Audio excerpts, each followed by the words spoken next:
Hi friends, இன்றைக்கி இந்த வீடியோவில் நம்ம என்ன பார்க்க போகிறோம்னு பார்த்தீங்கன்னா, ரொம்ப ட்ரெண்டாக போயிட்டுருக்க கட் ஒர்க் டிசைன், அதாவது ஸ்கேலப் டிசைன். அதை எப்படி யூனிக்காக எந்த ஒரு கட்டுமே, அதாவது லைனிங்கில் எந்த ஒரு கட்டுமே பண்ணாமல் இந்த டிசைனை எப்படி வைக்கலான்னு பார்க்கலாம் வாங்க.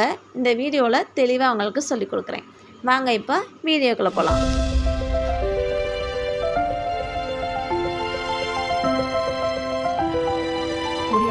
இப்போது ஸ்லீவ் டிசைன் தான் இது ஃபுல்லாக பார்க்க போகிறோம். முன்னாடியே இந்த cut work back side design நான் ஆல்ரெடி ஒரு வீடியோ போட்டிருக்கேன்.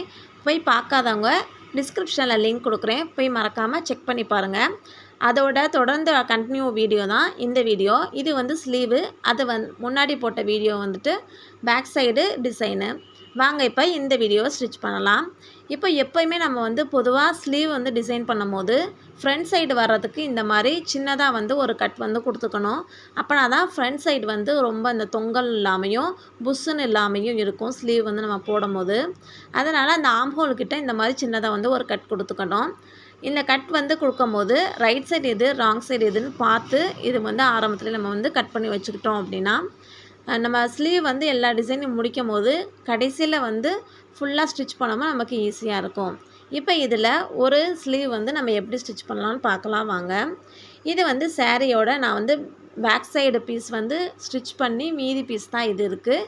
இது சாரியோட துணி, சாரியோட கிளாத் தான் கொஞ்சம் கட் பண்ணி அதை தான் பேக் சைடு யூஸ் பண்ணது போக மீதி துணி தான் இது. இதை எடுத்து அந்த சாரியோட துணி அடியில் வர மாதிரியும் நம்ம லைனிங் துணி மேலாக வர மாதிரி இப்படி வச்சுக்கலாம். எதுக்காக இப்படி வைக்கணும்னா, நான் இந்த லைனிங் துணியிலேயே பைப்பிங் கொடுத்துட போகிறேன். இந்த லைனிங் துணியிலே இப்படி பைப்பிங் கொடுத்துட்டோம் அப்படின்னா நமக்கு வேலையும் மிச்சம், டைமும் மிச்சம்.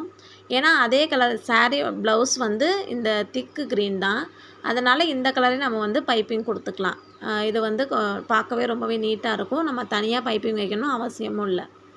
இந்த மாதிரி லைட்டாக எடுத்து கொஞ்சம் லைட்டாக மட்டும் மடக்கி அதை பைப்பிங் கொடுத்துக்கலாம். ரொம்பவே நீட்டாக வந்துருச்சு. இப்போ அதை எடுத்து வச்சதுக்கப்புறம் இப்போ இந்த ஸ்கேலப் டிசைன், அதாவது இந்த கட் ஒர்க் டிசைனை எப்படி பண்ணலான்னு பார்க்கலாம்.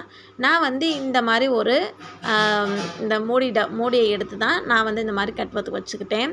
நீங்கள் வாட்டர் பாட்டில் மூடி இருந்தாலும் கூட அதுலேயே வச்சுக்கலாம். நம்ம பேப்பரில் வைக்கும்போது அது நெளிஞ்சு போயிடும், ஒழுங்காக ஷேப் வராது. இந்த மாதிரி ஏதாவது ஒரு டூல்ஸ் இருந்துச்சுன்னா அதை வச்சு நம்ம இந்த கட் ஒர்க் போட்டுக்கலாம். அழகாக ஈஸியாக வரைஞ்சிக்கலாம். அதுவும் இல்லாமல் இந்த கட் ஒர்க் பண்ணுறதுக்கு முன்னாடி நம்ம கரெக்டான லைன் நான் 2 லைன் போட்டிருக்கேன், அது உங்களுக்கே தெரியும். அந்த 2 லைனில் கீழாமல் இருக்கிற லைன் அதுதான் என்னோடய ஸ்லீவுக்கான கரெக்டான அளவு. அதுக்கு மேலே ஒரு 1/4 இன்ச் மேலே எக்ஸ்ட்ரா வச்சு அதில் தான் நம்ம கட் ஒர்க் வரையணும். அப்போனா தான் நம்ம எந்த அளவு வச்சோமோ அந்த அளவு கரெக்டான அந்த வளைவு நமக்கு கிடைக்கும்.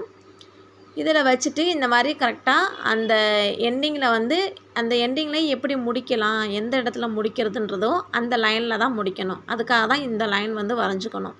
இந்த லைன் வரைஞ்சிட்டு நீங்கள் இந்த மாதிரி கட் ஒர்க் பண்ணும் போது ரொம்பவே ஈஸியாக இருக்கும். இப்போ டேர்ன் பண்ணும் போதும் சரி, நம்ம டேர்ன் பண்ணுறதுக்கு முன்னாடி இந்த வளைவு கரெக்டாக அந்த ஷேப் வரணும் அப்படின்னா இந்த மாதிரி நடுவில் குட்டியாக நாட்சஸ் போட்டுக்கணும். நல்லா எண்டு வரைக்கும் நாட்சஸ் போட்டுக்கலாம். அதுக்காக தான் அந்த கோடு நம்ம கொடுத்துருக்கோம். கோடு வரைக்குமே நம்ம தையல் போட்டிருப்போம். அதனால் அந்த எண்டு வரைக்கும் நம்ம நாட்சஸ் போட்டுட்டோம் அப்படின்னா கரெக்டாக நம்ம என்ன ஷேப் வரைஞ்சோமோ அந்த ஷேப் நமக்கு கிடச்சிடும். இப்படி நல்லா கை விட்டு நம்பிட்டு அப்படியே நமக்கு ஷேப் வரலை அப்படின்னா இந்த மாதிரி ஏதாவது ஒரு டூல் எடுத்துக்கோங்க. டூல் எடுத்து நல்லாவே ஷேப் எடுத்து விட்டுக்கலாம். எடுத்து விட்டது போக அப்படியே நமக்கு ஷேப் வரலை அப்படின்னா நம்ம இதுக்கு மேலே ஒரு படிமான தையல் போடுவோம். அப்போ இன்னுமே நீட்டாக நம்ம எந்த ஷேப் ஸ்டிச் பண்ணமோ அது நமக்கு கிடச்சிரும். முடிஞ்சளவு இந்த மாதிரி எடுத்து விட்டுக்கோங்க. இந்த மாதிரி எடுத்து விடும்போது இந்த 2க்கும் நடுவில் பாருங்கள், இந்த இடத்துல சுருக்கம் வரும். ஏன்னா அந்த வளைவு ஒரு சில இடத்துல நல்லா உள்ளே போகாமல் இருக்கலாம். அந்த இடத்துல இந்த மாதிரி பிளேட் எடுத்து லைட்டாக அந்த நூலை மட்டும் பிசுறு தட்டி விட்டிங்கன்னா ரொம்பவே சூப்பராக அந்த வளைவு வந்துடும். மேலாக இந்த மாதிரி நம்ம நீட்டாக அந்த படிமான தையல் போட்டுட்டோம் அப்படின்னா நம்ம ஷேப் கரெக்டாக அப்படியே நிற்கும். இதுதான் இதோட மெயின். நமக்கு என்கிட்ட கேன்வாஸ் இல்லை. கேன்வாஸ் இருந்துச்சுன்னா நீங்கள் இந்தளவு ரிஸ்க் எடுக்கணும் அவசியம் இல்லை. கேன்வாஸ் இல்லாமல் நம்ம எப்படி இதை பண்ணலான்னு பார்க்கலாம். பொதுவாக கேன்வாஸ் எல்லாருக்கும் அவ்வளோ சீக்கிரம் கிடச்சிடாது. நான் இருக்க ஏரியாவில் கேன்வாஸ் இல்லை. நான் ஆர்டர் தான் பண்ணணும். ஆன்லைனில் ஆர்டர் பண்ணால் மட்டும்தான் எனக்கு கிடைக்கும். அதனால் நான் இந்த மாதிரி எக்ஸ்ட்ரா துணி எடுத்து இந்த மாதிரி ஸ்டிச் பண்ணிக்கிறேன். இப்போ நம்ம ஆல்ரெடி ஒரு வாட்டி ஸ்டிச் பண்ணி வச்சுருப்போம் இல்லையா, அதை எடுத்து இதை வந்து கட் பண்ண தேவையில்லை. ஒரு சில வீடியோவில் வந்து கட் பண்ணி வச்சாங்க. அப்படி கட் பண்ணி வைக்கும்போது நமக்கு கட் பண்ணி வச்சுருக்கோம் அப்படின்றது உள்ளுக்குள்ளே வந்து தெரியும். ஒரு சில நேரம் அது பிரியவும் வாய்ப்பு இருக்குது. இது வந்து அப்படி பிரியவும் செய்யாது. பிரிஞ்சாலும் அவ்வளோ சீக்கிரம் வந்து நம்மளோட உடம்பு வந்து வெளியில் தெரியாது.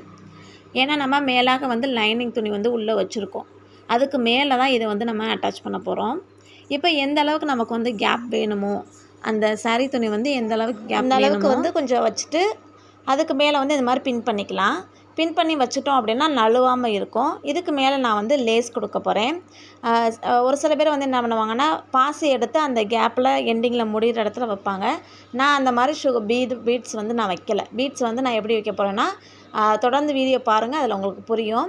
இந்த இடத்துல வந்துட்டு லேஸ் வந்து நான் கொடுத்துக்கிறேன். இப்படி லேஸோடு சேர்த்து அட்டாச் பண்ணும்போது நமக்கு லைனிங் துணியும் சரி, இந்த மெயின் ஃபேப்ரிக்கும் சரி, ரெண்டுமே ஈவனாக வந்து செட் ஆகி ஒரே ஸ்டிச்சில் வந்து இதாகிடும். நமக்கு டைமிங் வந்து ரொம்பவே ஈஸியாக முடிஞ்சிடும். பாருங்கள், எந்த ஒரு கட்டுமே கிடையாது. பார்க்கவே ரொம்பவே நீட்டாக இருக்குது. நம்ம இவ்வளோ டிசைன் வந்து பண்ணோம் அப்படின்றது கூட தெரியாது. அந்தளவுக்கு ரொம்பவே நீட்டாக வந்து பேக் சைடு உள்ளுக்குள்ளே வந்து நம்ம உள்ளே போகிற துணியாக இருந்தாலும் நமக்கு அதை வந்து டிஸ்டர்ப் பண்ணக்கூடாது. அப்போனா தான் நம்ம வந்து ரொம்ப நேரம் வேர் பண்ணியிருக்கவும் முடியும்.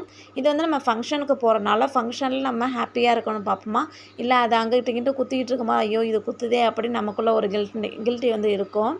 அந்த மாதிரி இல்லாமல் இருக்கிறது கூட இந்த மாதிரி உள்ளுக்குள்ளே வந்து தெரியாமல் இருக்கிறது பெட்டரு. உள்ளுக்குள்ளே போகிறது தானே, எப்படி இருந்தால் என்ன அப்படின்னு சில பேர் யோசிக்கலாம். உள்ளுக்குள்ளே போகிறது நமக்கு தான் ஹர்ட் ஆகும், வெளியில் உள்ளவங்களுக்கு தெரியாது. நெக்ஸ்ட்டு வந்து இது பாருங்கள், ரொம்பவே சூப்பராக முடிஞ்சிச்சு. இப்போ இந்த இடத்துல நான் என்ன பண்ண போகிறேன்னா, பீட்ஸ் வச்சு ஊசி எடுத்து வந்து கோர்த்துக்கிறேன். அந்த எண்டிங்கில் முடிகிற இடத்துல இது வந்து அப்படியே நான் ஃபஸ்ட்டு போட்டு பார்த்தோம் அப்படின்னா, இது வந்து தூக்கிக்கிட்டு இருக்கும். அதாவது இலையெல்லாம் எப்படி இருக்கும், அந்த மாதிரி இலை மாதிரி தூக்கிக்கிட்டு இருக்கும். ஒரு சில பேருக்கு இலை அந்த மாதிரி தூக்கிட்டு இருக்கிறது பிடிக்கும் அப்படின்னாலும் வச்சுக்கலாம்.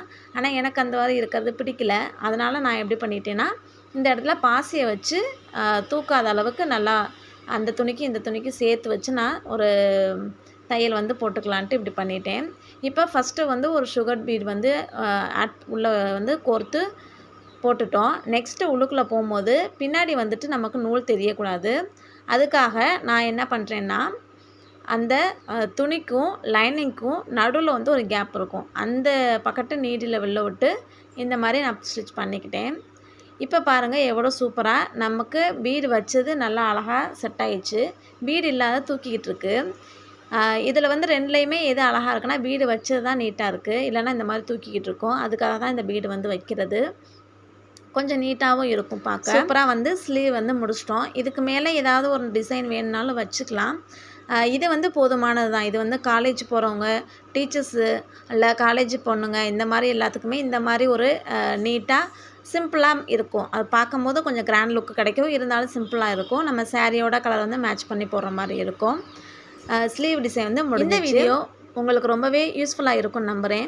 நெக்ஸ்ட் வீடியோவில் உங்களை நான் சந்திக்கிறேன். மறக்காமல் என்னோடய சேனலை சப்ஸ்கிரைப் பண்ணிக்கோங்க. லைக் பண்ணுங்கள், ஷேர் பண்ணுங்கள், கமெண்ட் பண்ணுங்கள். Bye friends. ஏதோ சென்டிமெண்டா கேக்குறானே, போடா போகுதுண்ணே, ஒரு குத்து குத்துண்ணே, அப்படியா?